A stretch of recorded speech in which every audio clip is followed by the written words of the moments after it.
Teddy Stiga isn't a guarantee to be taken in the first round of the 2024 NHL Draft, but due to his strong draft year and impressive performance of the under-18s, he's put himself in the conversation.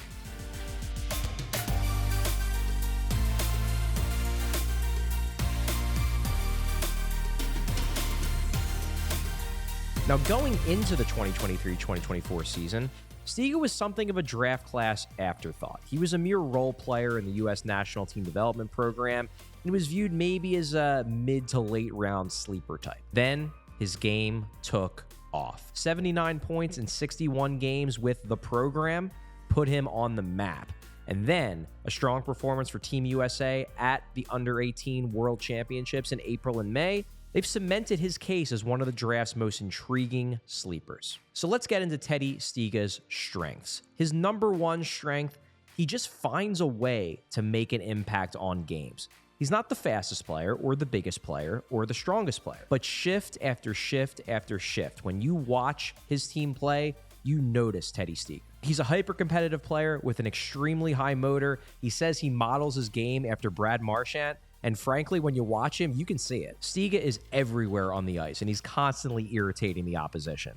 He's going to the dirty areas. He's battling for loose pucks. He's playing bigger than his size. It's not hard at all to see Teddy Stiga becoming not only a coach's favorite, but also a fan favorite for whatever NHL team drafts him. Another strength of his resume, his game just kept trending upwards as the year progressed, as his draft year progressed. He turned himself into one of the USNTDP's biggest offensive weapons. And then he's shown on the international stage as well against the top competition in his year. But to be clear, it's not just hard work and a high motor that leads to his points. The more you watch Teddy Stiga, the more the subtle strengths of his game and his skills reveal themselves. He makes quick, smart decisions with the puck, and they may not look high difficulty at first glance or even at first watch, but that's in part because of how simple and obvious he makes tough plays in traffic look. He has real skill. Now, on to the weaknesses.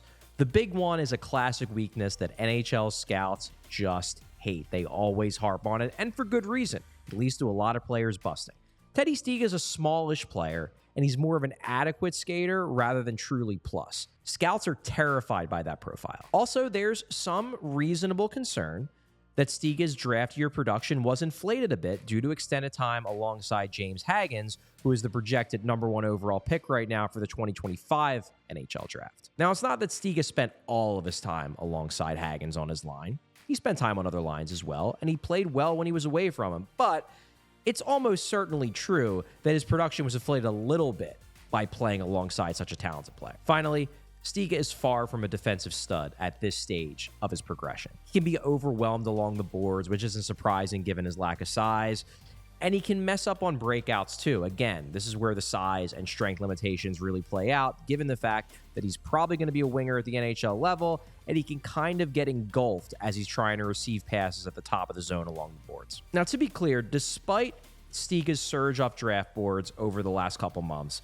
my guess is he's still probably going to be taken in the second round. That's where most of the public mocks still have him falling. But the stats, and the eye test for that matter, it hints at a first-round talent. Just keep an eye on Stiga as a potential steal on draft day. We all silly like the mayor.